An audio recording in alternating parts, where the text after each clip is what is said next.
Bismillahirrahmanirrahim. Rabbi israh li sadri wa yassir li amri wahlul 'uqdatam min lisani yafqahu qawli, amma ba'du. Assalamualaikum warahmatullahi taala wabarakatuh. Alhamdulillah hamdan yuafi ni'amika fi mazidah. Allahumma salli wa sallim wa barik ala Rasulillah Muhammad ibn Abdullah wa ala alihi wa sahbihi wa mawala bi ihsanin ila yaumil qiyamah. Yaqulullahu ta'ala fi kitabihil karim wa huwa asdaqul qailin bi qouli a'udzu billahi minasyaitonir rajim wal 'asri innal insana lafi khusrin illa allazina amanu wa 'amilus shalihat wa tawassaw bil haqqi wa tawassaw bis sabr. Fa ya ayyuhal hadirun wal hadirat, fa ya ayyuhal muslimun wal muslimat, bapak-bapak, ibu-ibu, para mitra IDC serta hadirin hadirat yang mencintai Allah dan insyaallah dicintai dan disayangi Allah Subhanahu wa taala. Alhamdulillah, tiada kenikmatan yang lebih agung dibandingkan dengan indahnya ilmu yang Allah berikan kepada orang-orang yang Ia cintai, sehingga suatu ketika Rasulullah sallallahu alaihi wasallam bersabda, "May yuridillahu bi khairan yufaqihu fiddin." Barang siapa yang Allah inginkan pada dirinya kebaikan, artinya Allah jatuh cinta kepadanya, yufaqih, Allah akan memfikihkan, memahamkan, Allah akan merobek jantungnya dan Allah letakkan di dalam hatinya magnet cinta untuk selalu dekat dengan majalisul ilm, majlis ilmu. Dan hadirin yang hadir di tempat ini maupun para mitra IDC yang mendengarkan di rumah merupakan satu bentuk rasa cinta Allah yang Allah berikan kepada kita, sehingga kita diperkenankan untuk hadir di dalam majlis ilmu ini, insyaallah untuk membahas, mengkaji beberapa penggal ayat Allah Subhanahu wa taala, di mana insyaallah pada kajian kali ini kita akan mengkaji pada surat Al-Baqarah ayat yang ke-190. Ya, ayat yang ke-190 ini berbicara mengenai tentang masyru'iyatul qital fil Islam, pensyariatan berjihad di dalam Islam dengan jihad yang sesungguhnya, memandang sudut pandang sebenarnya jihad itu apa sih gitu, sangat kontroversial sekali di kalangan orang Islam, terdapat kesalahpahaman mengenai arti jihad. Kemudian di kalangan orang-orang kafir, terlebih di kawasan Eropa, bahkan muncul semacam Islamfobia, ketakutan kepada Islam. Nah, ini semua muncul atas kesalahpahaman memahami teks-teks Al-Quran yang ada, sehingga nanti akan kita coba menggali dan menjawab sebenarnya apa jihad dan bagaimana jihad itu dilaksanakan. Baik, di dalam surat Al-Baqarah ayat 190 Allah Subhanahu wa taala memulai dengan sebuah ayat, A'udzu billahi minasyaitonir rajim. وَقَاتِلُوا فِي سَبِيلِ اللَّهِ الَّذِينَ يُقَاتِلُونَكُمْ وَلَا تَعْتَدُوا. وَقَاتِلُوا, kata Allah, dan berperanglah. Jadi kadang-kadang diterjemahkan dan bunuhlah, salah ya. Karena kalau bunuhlah itu waqtulu, bahasa Arabnya waqtulu, bunuhlah, tapi waqatilu dan saling membunuh itu maksudnya adalah berperang. Ini satu bukti nyata bahwa tidak diperbolehkan kita membunuh orang kafir yang sipil yang tidak menyerang kita. Ya, ini kan kesalahpahaman. Kadang-kadang orang-orang kafir yang tidak mengerti apa-apa kemudian kita serang berdasarkan dengan dengan pemahaman kita tadi itu. Waqatilu, ini perintahnya adalah dan perangilah mereka fi sabilillah, di jalan Allah. Siapakah mereka yang berhak diperangi? Alladzina yuqatilunakum, sangat vulgar sekali bahasa Allah, yaitu orang-orang yang memerangimu. Jadi orang-orang kafir yang memerangimu. Jadi kayak pasukan Hamas itu berjihad di jalan Allah dengan jihad yang sesungguhnya. Dia melawan orang-orang Yahudi, melawan orang-orang Israel, yang orang Israel itu memerangi orang Islam, begitu loh Pak. Jadi ini cukup jelas dan cukup vulgar bahasa yang disampaikan oleh Allah Subhanahu wa taala, sehingga ini mematahkan pemahaman orang Islam memanai jihad dengan ngebom gereja yang enggak salah apa-apa, kemudian kita bom, dengan ngebom rumah-rumah ibadah. Bahkan Nabi Muhammad tidak pernah mengajarkan itu di dalam situasi perang sekalipun. Lah kok kita ujuk-ujuk bisa-bisanya melakukan satu tindakan yang menyerang orang yang tidak bersalah meskipun dia kafir sekalipun, Pak. Ya, ini menunjukkan suatu satu kalimat yang sangat vulgar. Bunuhlah mereka, atau maaf, perangilah mereka di jalan Allah, yaitu orang-orang alladzina yuqatilunakum, orang kafir yang memerangimu. Wala ta'tadu, dan jangan berlebih-lebihan. Nanti monggo silakan dibuka dalam tafsir, akan dipaparkan apa maksud berlebih-lebihan. Nanti akan kita lihat Pak, salah satu tafsir yang ini cukup masyhur, itu ternyata maksudnya jangan berlebih-lebihan, maksudnya qatlul a'da min dunil qatli, yaitu membunuh musuh tanpa ada perilaku membunuh dari mereka kepada kita. Jadi artinya yang tadi yang kami paparkan itu, ya, innallaha la yuhibbul mu'tadin, Allah tidak suka orang yang berlebih-lebihan.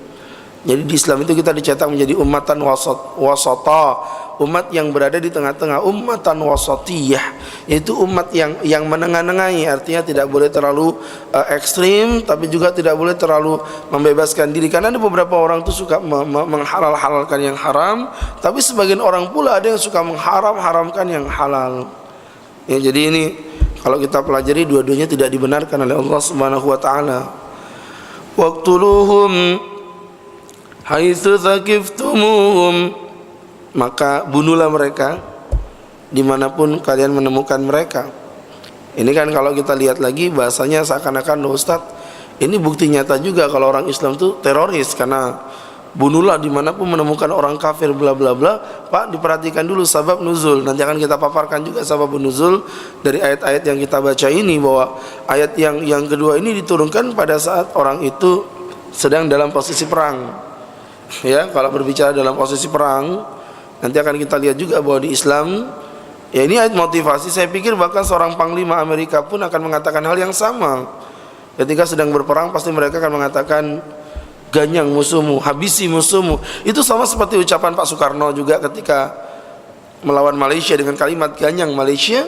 Itu tentu bukan maksudnya semua Malaysia diganyang. Maksudnya adalah kalimat itu menunjukkan bahwasanya motivasi dalam berperang, ya, motivasi atau provokasi seorang pemimpin kepada rakyatnya untuk memerangi orang-orang atau musuh-musuhnya. Tapi kalimat yang kedua sangat jelas, wa akhrijuhum min haitsu akhrajukum, usir mereka sebagaimana mereka mengusirmu. Jadi kalau kita pelajari ini kalimatnya, usir mereka sebagaimana mereka mengusirmu. Lagi-lagi ini menjadi suatu timbal balik. Kayak tadi itu, bunuhlah mereka sebagaimana mereka membunuhmu, usirlah mereka sebagaimana mereka mengusirmu. Itu dengan vulgar dan sangat-sangat jelas sekali membuktikan bahwa umat Islam tidak pernah melakukan serangan-serangan yang bersifat sepihak begitu Pak, ya. Makanya orang Islam itu kalau diumpamakan oleh guru kami dulu, beliau pernah bilang begini, orang Islam itu mirip kayak macan tidur. Macan tidur itu kalau Bapak lewat kira-kira digigit nggak Pak? Ada macan lagi tidur, Bapak lewat sopan baik-baik gitu, nggak ganggu macannya, digigit macannya apa tidak itu? Tidak. Tapi kalau Bapak joget-joget di depan macan tidur pakai musik keras-keras begitu, kira-kira digigit tidak itu? Digigit Pak. Ya itu namanya nyari masalah itu. Sama seperti orang Islam itu seperti macan tidur. Kita tidak berbahaya, kita tidak mengganggu siapapun, kita tidak menyerang siapapun.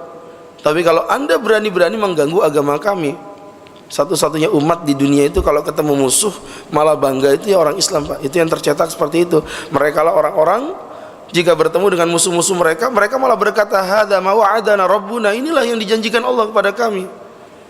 Dan itu tidak akan menambah apapun pada dirinya illa imana wa tasbita, kecuali iman dan keyakinan yang sangat dalam di dalam hati seorang manusia yang beragama muslim. Jadi umat yang enggak takut mati itu di dunia ini cuma satu-satunya ya orang Islam Pak. Ya.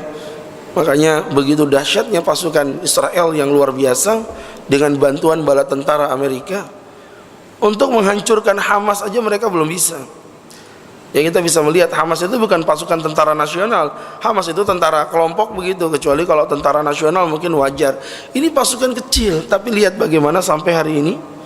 Bahkan pada perang terakhir di mana Israel sudah menyatakan bahwa mereka akan melakukan operasi sampai mematikan Hamas, dan ternyata Hamas belum mati sampai hari ini. Lagi-lagi ini menjadi bukti nyata bagaimana orang Islam dicetak oleh Allah Subhanahu wa taala tanpa memiliki rasa takut dalam berperang. Nah, jadi kalau kita ngelihat kayak pasukan Hamas itu murni jihad. Mereka duduk di negaranya di Palestina, ujuk-ujuk Israel datang mengakui Palestina sebagai negara mereka. Kemudian bagaimana kezaliman. Awal asal muasalnya kan sebenarnya kalau kita pelajari, negara di dunia sangat paham lah. Ini suatu kemunafikan yang nyata yang dilakukan oleh negara-negara Amerika dan Eropa. Mereka sangat paham, mereka vulgarkan kami anti penjajahan. Tapi uniknya penjajahan Israel yang terjadi pada tahun 1948 ya, di mana mereka datang waktu itu ke Palestina untuk pertama kalinya. Kita tidak pernah melihat ada peta di dunia itu namanya negara Israel, itu nggak ada pada tahun 1948. Tapi kenapa setelah itu terjadi dan orang bisa mengakuinya? Di satu sisi mereka tidak mengakui penjajahan. Hanya bapak-bapak yang dimuliakan Allah Subhanahu wa taala, itu murni penjajahan. Di dunia ini tahu, orang-orang tahu. Nanti kapan-kapan bisa kita jelaskan. Ternyata di Quran itu ada ayat yang menjelaskan asal muasal kenapa Israel ngekeh memperebutkan Palestina. Ya, kenapa mereka ngekeh memperebutkan Palestina? Padahal secara sumber daya alam pun sebenarnya Palestina bukanlah negara yang kaya dengan minyak dan yang sejenisnya. Tapi kenapa? Ada histori yang cukup panjang, Pak. Nah, itu nanti akan terungkap pada kajian kita nanti, insya Allah mungkin ke depan akan kita bahas, insya Allah jika Allah mengizinkan. Jadi kembali lagi hadirin yang dimuliakan Allah Subhanahu wa taala, ternyata ada faktor historis yang luar biasa. Dan ini kalau kita pelajari ya, bagaimana Israel dengan 1001 kekuatan yang didukung oleh negara-negara Eropa membombardir Palestina, negara di dunia yang satu-satunya negara yang bisa posisinya bisa terpecah jadi dua. Itu kerjaannya Israel, antara Hamas dengan Fatah dipecah menjadi dua kekuatannya.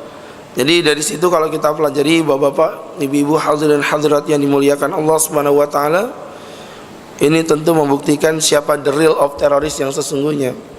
Dan alhamdulillah beberapa negara Eropa sudah mulai terbuka matanya.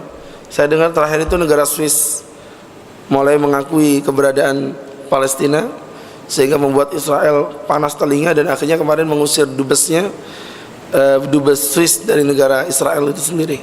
Biarlah dunia mulai sadar ya akan kelakuan Israel yang memang di luar dari batas batas kewajaran sebagai seorang manusia. Baik. Wa akhrijuhum min haitsu akhrajukum, dan usirlah mereka sebagaimana mereka mengusirmu. Ya. Wal fitnatu asyaddu minal qatl. Wal fitnah itu lebih kejam dari pembunuhan. Ini ada satu penafsiran pemahaman yang kurang tepat, Pak, di mana kalau kita memahami fitnah itu lebih kejam dari pembunuhan, itu pasti maksudnya adalah fitnah itu yang Bapak pahami apa? Maksudnya apa? Menuduh orang yang tanpa bukti, Pak, ya. Itu ya. Padahal maksud fitnah di dalam ayat ini bukan. Fitnah di dalam ayat ini maksudnya adalah kejadian intisyarul madzalim, tersebarnya kezaliman. Ya, seperti orang-orang Palestina yang dibombardir dikuasai oleh orang kafir, dan sebagai negara Islam yang diduduki oleh orang kafir. Itu maksud fitnah itu di sini. Di mana orang Islam saling membunuh dengan sesama orang Islam, seperti yang terjadi di Irak, di Syria. Itu yang dimaksudkan dengan fitnah. Dan fitnah ini asyaddu minal qatl, ya, lebih kejam daripada pembunuhan. Wala tuqatiluhum 'indal masjidil haram hatta yuqatilukum fi. Dan janganlah kalian membunuh mereka orang kafir di Masjidil Haram. Bahasanya lagi-lagi ada timbal balik, hatta yuqatilukum fi, sampai mereka yang membunuhmu. Jadi artinya selalu begitu, Pak, bunuhlah mereka sebagaimana mereka membunuhmu. Jangan kau bunuh mereka di Masjidil Haram kecuali mereka membunuhmu. Usirlah mereka sebagaimana mereka mengusirmu. Selalu ada timbal balik begitu. Nah, ini ayat-ayat yang seperti ini yang kadang-kadang kita lupakan ini. Fa in qataluukum faqtuluhum, jika mereka membunuhmu baru bunuh mereka. Kadzalika jazaa'ul kafirin, begitulah Allah membalas balasan itu kepada orang-orang kafir, ya, orang-orang yang berlaku kekufuran. Fa in intahau fa innallaha ghafurur rahim, jika mereka sudah mencukupi, udah, mereka tidak menyerang kita, mereka berlaku baik kepada kita, maka sesungguhnya Allah adalah zat yang ghafur, pengampun, rahim, lagi maha pengasih. Jadi kalau mereka ada macam-macam, ya kita juga tidak akan macam-macam. Wa qatiluhum hatta la takuna fitnah, dan bunuhlah, perangilah mereka orang kafir sampai tidak ada fitnah lagi. Maksudnya fitnah tadi itu kependudukan, kayak orang Indonesia yang dulu diduduki oleh Belanda, kayak orang-orang Palestina yang dijajah oleh Israel. Itu namanya fitnah, Pak. Ya, ya seperti tadi saya gambarkan juga kayak di Suriah, di Irak. Itu namanya fitnah. Maksud fitnah itu. Ya, makanya subhanallah, kalau kita melihat yang menjajah, yang menduduki dulu tuh ada orang bertanya, dia bilang, kenapa Islam jadi teroris? Kenapa Islam suka memerangi orang kafir dan lain sebagainya? Saya balik pertanyaan itu dengan satu kalimat. Tolong contohkan kepada saya ada negara orang Islam menduduki negaranya orang kafir. Tapi sebelum Anda memberikan contoh, saya berikan contoh dulu negara kafir menduduki orang Islam. Terlalu banyak, Pak. Belanda menduduki Indonesia, Inggris menduduki Malaysia, kemudian lagi mana lagi, Palestina pun diduduki oleh Inggris, kan diduduki oleh Israel. Jadi para negara-negara penjajah itu, ya saya mau tanya, ini kan mereka suka menuduh Islam disebarkan dengan perang, Islam disebarkan dengan perang. Sekarang pertanyaan saya, negara-negara di dunia, terutama di perang dunia pertama maupun perang dunia kedua, itu yang aktif berperang itu orangnya agama apa, begitu loh. Israel, maaf, Eropa dan lain sebagainya. Mereka lah kekuatan-kekuatan dunia yang suka membuat kerusakan di muka bumi. Justru saya belum pernah dengar ada Palestina menduduki negara Eropa begitu, atau misalnya Arab Saudi menduduki negara Amerika. Tidak ada. Makanya berangkat dari situ, ini fitnah yang mereka sampaikan kepada kita. Penjajahan kependudukan itu semua dilakukan oleh orang-orang kafir kepada orang Islam. Ya, wa qatiluhum hatta la takuna fitnah, maka perangilah mereka sampai tidak ada lagi fitnah kependudukan. Wa yakuna ad-dinu lillah, dan agama ini hanya menjadi milik Allah Subhanahu wa taala. Fa in intahu fala udwana illa 'alal zalimin. Jika mereka sudah berkata kami tidak akan berperang pada orang Islam, fala udwan, maka tidak ada permusuhan illa 'alal zalimin, kecuali pada orang-orang yang zalim. Indahnya bahasa Quran, Pak, ya. Orang kafir kalau nggak nyerang kita, nggak. Makanya kafir itu kan dibagi menjadi 3, Pak. Yang pertama namanya kafir dhimmi, yang kedua namanya kafir harbi, dan yang ketiga namanya kafir musta'man. Yang pertama namanya kafir dhimmi. Ini kafir dhimmi ini kafir dalam bentuk tanggungan. Jadi kalau boleh disimpelkan begitu, yaitu orang kafir yang berada dalam kekuasaan negara Islam yang tidak melakukan kezaliman atau penyerangan terhadap umat Islam. Mereka adalah kafir-kafir dhimmi, ya.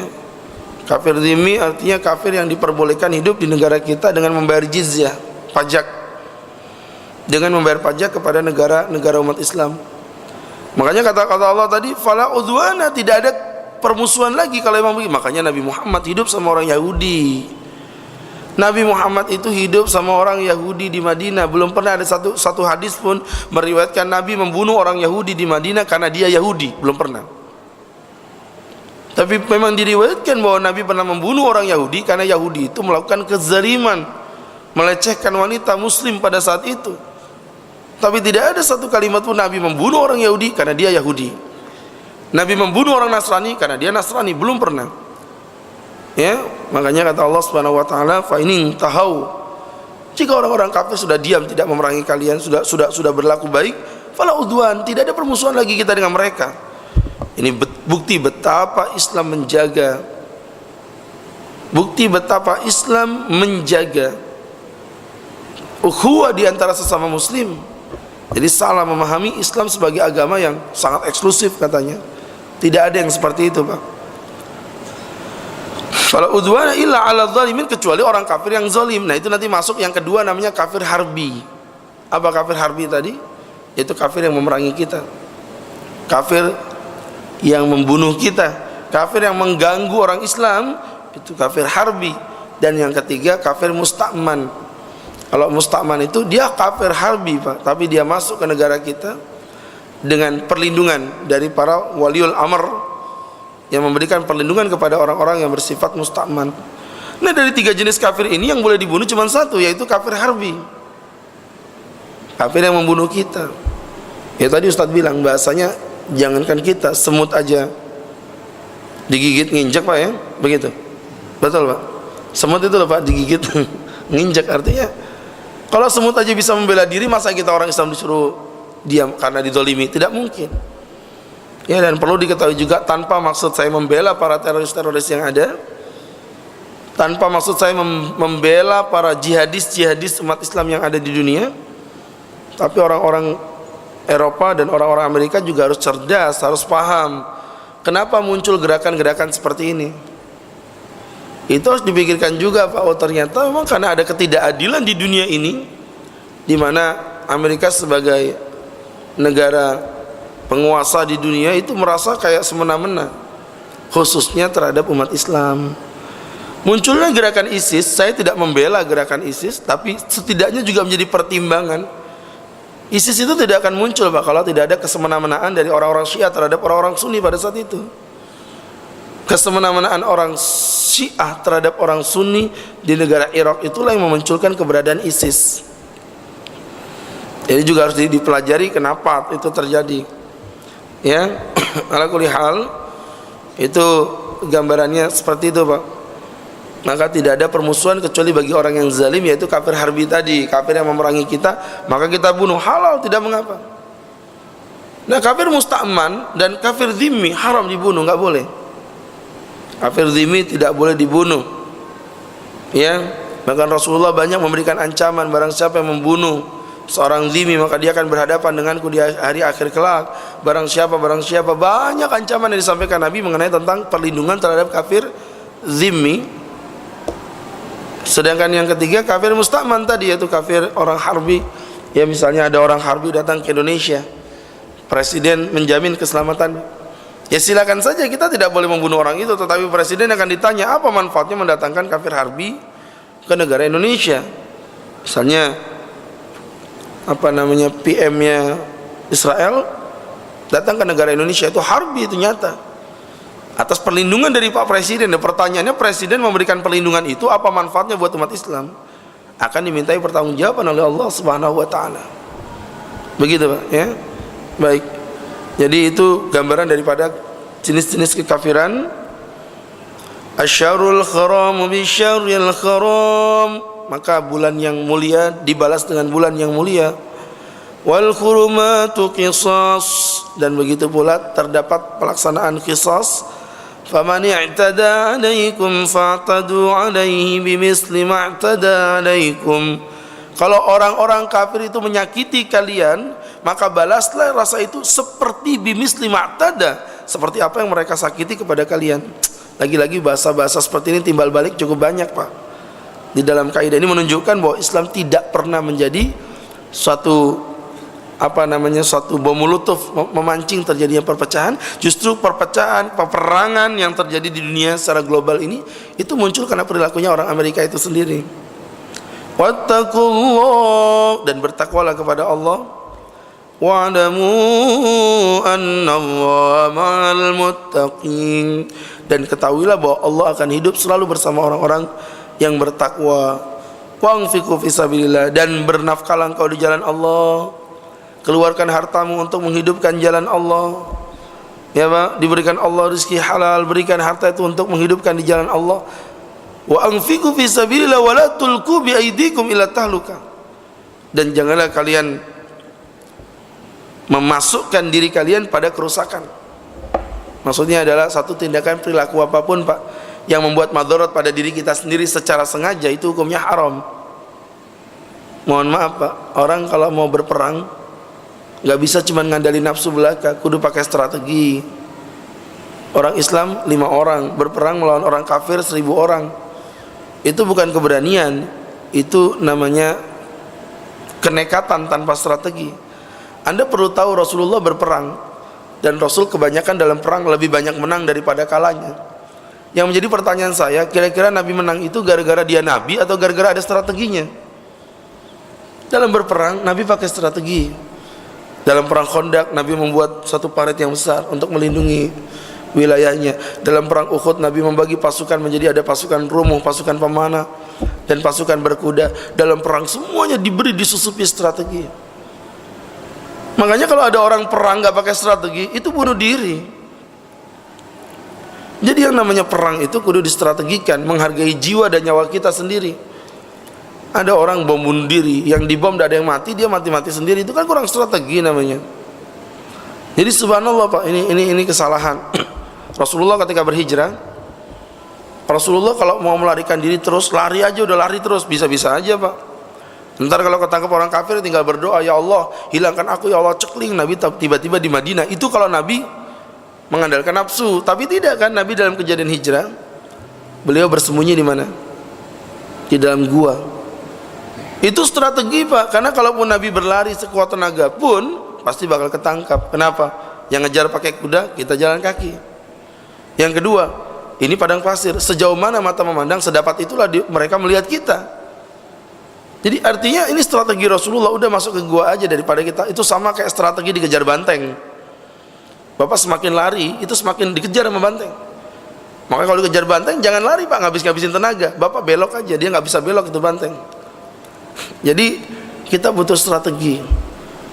Wali Songo yang menyebarkan agama di Indonesia juga menggunakan strategi. Jadi sistem dakwah yang sukses itu pasti dakwah yang menggunakan strategi. Nggak bisa kita dakwah gerusak-gerusuk begitu, sehingga itu akan membuat justru malah orang tidak simpati kepada orang Islam. Nah, ini berkenaan dengan strategi. Itulah kata Allah tadi, wala tulqu biaidikum ila tahluka, janganlah kalian menyengaja untuk memasukkan diri kalian pada satu perangkap kerusakan. Wa ahsinu, maka berbuatlah baik. Innallaha yuhibbul muhsinin, sesungguhnya Allah Subhanahu wa taala sangat mencintai orang-orang yang berlaku baik. Baik, beberapa hukum yang bisa kita lihat di sini Pak. Ada beberapa sedikit hukum. Kalau berkaitan dengan sababun nuzul, itu ceritanya adalah yang pertama diriwayatkan dari Nabi Muhammad SAW ketika beliau dicegah oleh orang kafir dan ditahan di daerah Hudaybiyah. Waktu itu Rasulullah SAW diperbolehkan untuk masuk ke kota Makkah sesuai perjanjian pada tahun berikutnya. Dan pada tahun berikutnya, ketika Nabi hendak melakukan perjalanan umrah menuju ke kota Makkah kembali, para sahabat itu sempat merasa takut gitu loh. Nanti kalau mereka nyerang kita gimana ya Rasulullah? Ya, kemudian Rasulullah SAW itu bukannya sahabat ini takut karena takut pengecut ya, tapi takut karena tahu kalau di Syahrul Haram, di bulan-bulan yang mulia ini, itu mereka sejak zaman jahiliyah emang udah terbiasa tidak pernah perang di dalam bulan-bulan yang Syahrul Hurum, bulan-bulan yang mulia. Ya, jadi ini kemudian turunlah ayat wa qatilu fi sabilillahi alladziina yuqatilukum, dan perangilah orang-orang kafir di jalan Allah yang memerangimu.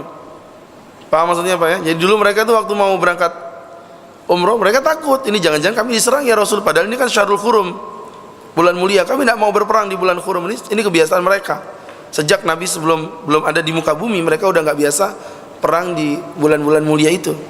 Akhirnya turunlah ayat ini, maksudnya menjelaskan bahwasannya kalau mereka nggak perang ya kamu nggak usah perang, tapi kalau mereka nyerang ya serang juga, meskipun di bulan mulia nggak apa-apa kamu serang mereka. Maksudnya begitu.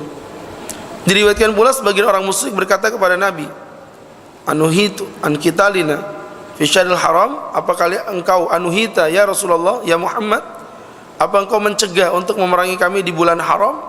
Kata Nabi, na'am, ya, wa aradu ayyaftaru fi syahril haram fayuqatilu fihi. Mereka itu ingin tahu kalau Rasulullah dan umatnya itu tidak mau berperang di bulan Hurum, Syahrul Hurum. Makanya orang kafir berniat untuk memerangi orang-orang Islam di bulan Hurum agar orang Islam tidak berani menyerang mereka. Akhirnya turunlah ayat Asyarul Haram bisyaril Haram, bulan mulia dibalas dengan bulan mulia. Maksudnya kalau mereka berani-berani membunuh orang Islam di bulan mulia pun, kami akan bunuh mereka juga. Jadi orang Islam tidak sebodoh yang dibayangkan. Maksudnya begitu ya. Kemudian juga beberapa hukum yang bisa kita serap tadi. Yang pertama, kapan jihad diwajibkan Allah kepada umat Islam? Ulama tidak ada perbedaan bahwa sebelum hijrah jihad itu haram hukumnya. Jadi sebelum hijrah umat Islam itu disuruh diam atas kezaliman yang dilakukan oleh orang kafir. Dengan nas-nas yang banyak, contoh fa'fu anhum wasfah, maafkan orang kafir itu, udah maafin aja. Kemudian firman Allah, idfa billati hiya ahsan, udahlah lawan mereka dengan sesuatu yang baik-baik aja, jangan dilawan. Kalau mereka ngajak kamu bunuh-bunuhan, jangan dilawan. Fa in tawallaw fa innama 'alaikal balagh. Jika mereka enggak mau nurut dengan ucapanmu, tetap kafir, cukup bagimu menyampaikan saja, jangan kau perangi mereka. Ya, jadi masih banyak ini ayat-ayat menjelaskan tentang larangan-larangan untuk memerangi orang kafir sebelum hijrah, gitu Pak. Nanti akan kita lihat apa hikmahnya nih. Ya, nah, kemudian ketika setelah selesai berhijrah, nah, disitulah Rasulullah SAW memberikan izin setelah turun ayat hijrah tadi yang pertama, yang tadi kita udah bacakan di awal. Apa hikmahnya? Ada dua fase di sini. Fase yang pertama, fase memaafkan. Fase yang kedua, fase berjihad. Artinya ketika Nabi sebelum hijrah, apapun yang dilakukan orang kafir, Nabi Muhammad menanggapinya dengan cinta. Tapi ketika di Madinah, baru situ Rasulullah menanggapinya dengan perlawanan yang seimbang. Nabi tidak pernah membunuh orang kafir Quraisy, tapi melakukan perlawanan yang seimbang. Hikmah di sini kalau kita perhatikan ada beberapa hikmah. Yang pertama, kenapa di Mekah kita dalam fase kesabaran? Karena waktu itu orang Islam masih sedikit, Pak. Ya, tidak memiliki kekuatan. Sehingga kalau misalnya orang Islam yang sedikit ini kemudian berperang melawan orang kafir yang banyak, ya tadi yang saya paparkan tadi, itu namanya perang tanpa strategi. Itu yang dikatakan Allah, wala tulqu biaidikum ila tahluka. Jangan engkau membiarkan dirimu terperosok pada kesengsaraan. Ini strategi, bukti kalau Rasulullah tetap menggunakan strategi. Waktu itu umat Islam masih sedikit. Itu alasan yang pertama. Berbeda setelah hijrah, umat Islam mulai membanyak. Kemudian yang kedua, kanatil ghaya tadribu nufusil mu'minina 'ala sabr. Tujuan terbesarnya adalah mendidik umat Islam untuk sabar. Makanya ada fase sebelum kita bangkit, kita difasekan sabar. Sebelum jadi sukses itu sengaja sama Allah dibuat kita sengsara dulu, biar kalau sukses nanti nggak sombong. Karena kalau ada orang sukses itu ujuk-ujuk, Pak, cenderung sombong. Ustadz, saya ini bekerja dulu, waduh sekarang udah jadi karyawan Pertamina, alhamdulillah. Dulu saya itu kuli ngangkatin batu, itu bagus, Pak, supaya ketika menjadi seorang karyawan, Bapak tidak sombong, menyadari bagaimana kesengsaraan orang-orang lain yang masih di bawah Anda. Maka disitulah orang Islam dididik untuk menjadi orang yang sabar. Tadribun nufus, ya, dizolimi, dilempar batu, dilempar kotoran, sabar, sabar Rasulullah. Sampai ada satu fase di mana di situ, di Madinah Islam sudah diberikan Allah kekuatan. Kemudian yang ketiga juga, ini kalau kita pelajari bapak-bapak yang dimuliakan Allah Subhanahu Wa Taala, orang Islam waktu itu ketika di Mekah, mereka hidup sama orang tua mereka, bapak mereka, keluarga mereka. Nah, kalau sampai orang Islam waktu itu berani melawan orang kafir, nanti siapa yang didolimi? Siapa, Pak? Bapaknya, keluarganya, istrinya, anaknya. Maka ini sebagai proteksi Rasulullah kepada keluarganya umat Islam, supaya peperangan ini antara laki sama laki, jangan ngomong jangan membunuh orang tua, jangan membunuh anak kecil. Itu maksudnya. Mereka hidup dengan bapak mereka. Nah, nanti kalau mereka misalnya contohnya melawan orang kafir, maka orang kafir akan menyerang bapaknya tadi itu, menyerang anaknya, menyerang istrinya. Maka Rasulullah membuat suatu perlindungan, proteksi kepada keluarga umat muslim supaya tidak dizalimi orang-orang kafir itu sendiri. Baik. Hukum yang kedua, tadi jelas itu Pak ya hikmahnya. Jadi ada dua fase, fase kesabaran dan fase jihad, melawan ya, bukan membunuh, bukan melawan dari apa yang mereka lakukan kepada kita. Hukum yang kedua, yaitu ayat yang pertama kali diturunkan mengenai tentang pensyariatan qital. Ini kalau kita lihat diriwayatkan dari Rabi bin Anas, bahwa ayat yang pertama kali turun tentang qital adalah waqatilu fis sabilillahi alladzina yuqatilukum, maaf. Ini ayat yang kita baca tadi, nazalat bil Madinah, diturunkan pertama kali di Madinah. Ya, seperti itu. Beberapa versi lain, sudut pandang dari Imam Abu Bakar As-Siddiq, Ibn Abbas mengatakan sesungguhnya ayat yang pertama kali diturunkan adalah ayat dari surat Al-Hajj, udzina lil ladzina yuqatiluna bi annahum zulimu wa innallaha ala nasrihim laqadir. Ini ayat yang pertama kali diturunkan pada jihad. Baik. Kemudian berikutnya adalah berkenaan dengan mal murad bil udwan, apa yang dimaksudkan dengan udwan, permusuhan, sebagaimana firman Allah tadi, wala ta'tadu, dan janganlah engkau berlebih-lebihan, innallaha la yuhibbul mu'tadin. Allah enggak suka yang berlebih-lebihan. Apa sih maksud berlebih-lebihan tadi itu, Pak? Ya tadi yang saya bilang. Ada tafsir dari seorang tabi'in bernama Muqatil, wala ta'tadu, janganlah berlebih-lebihan, maksudnya an-nahyu an bad'i bil qital, larangan memulai berperang. Kita enggak pernah diperintahkan Allah ujuk-ujuk perang, kalau mereka tidak memerangi kita terlebih dahulu. Ini tafsir sangat jelas dan vulgar menjawab pertanyaan orang-orang jihadis yang mungkin salah memahami arti daripada jihad yang sesungguhnya. Dalam hadis yang sahih, Ibn Umar menyebutkan, hadis sahih Bukhari Muslim, ya, wujidat imra'atun fi ba'dil maghazi Nabi sallallahu alaihi wasallam maktulatan. Nabi suatu ketika menemukan ada seorang perempuan di dalam peperangan bersama Nabi terbunuh. Fa ankara Rasulullah qatlan nisa'i wasibyan. Kemudian Nabi murka, Nabi marah, dan Nabi mengharamkan di dalam perang pun membunuh wanita dan membunuh anak-anak yang kecil. Lihat Pak, luar biasanya ya. Jadi ini kalau kita pelajari, begitu pula murad dari hadis dari pendapat Sa'id bin Jubair. Maksud udwan di sini adalah an-nahyu an qitali man lam yuqatil, yaitu membunuh orang yang tidak ikut berperang, yaitu rakyat sipil. Ya. Jadi ini subhanallah banyak penafsiran yang semuanya saling memperkuat mana yang tadi sudah kita paparkan. Ala kulli hal, mudah-mudahan bisa menjadikan satu pembelajaran buat kita memahami arti jihad yang sesungguhnya, jihad yang ditunjukkan dan diajarkan oleh Rasulullah SAW. Yang mudah-mudahan bisa menjadi satu pembelajaran untuk kita memahami arti jihad itu sendiri, dan mudah-mudahan Allah Subhanahu wa taala memberikan kemudahan kita untuk berjihad dengan segala bentuk versi jihad itu sendiri. Karena Rasul dalam hadis menyatakan juga la hijrata ba'dal fath, tidak ada hijrah setelah kota Makkah terbuka, walakin jihadun niyah, yang tersisa hanyalah jihad dan niat. Jihad itu adalah upaya yang luar biasa dalam mencapai kebaikan, wa niat, dan niat yang baik di dalam hatinya. Jadi kalau Bapak sudah berjihad dan memiliki niat yang salih, insyaallah itu sama dengan hijrah di mata Allah Subhanahu wa taala. Mungkin ini yang dapat kami sampaikan. Mudah-mudahan bisa diambil hikmah dan pelajaran untuk kita semua. Jazakumullahu khairan katsira. Subhanakallahumma bihamdika asyhadu an la ilaha illa anta astaghfiruka wa atubu ilaik. Assalamualaikum warahmatullahi wabarakatuh.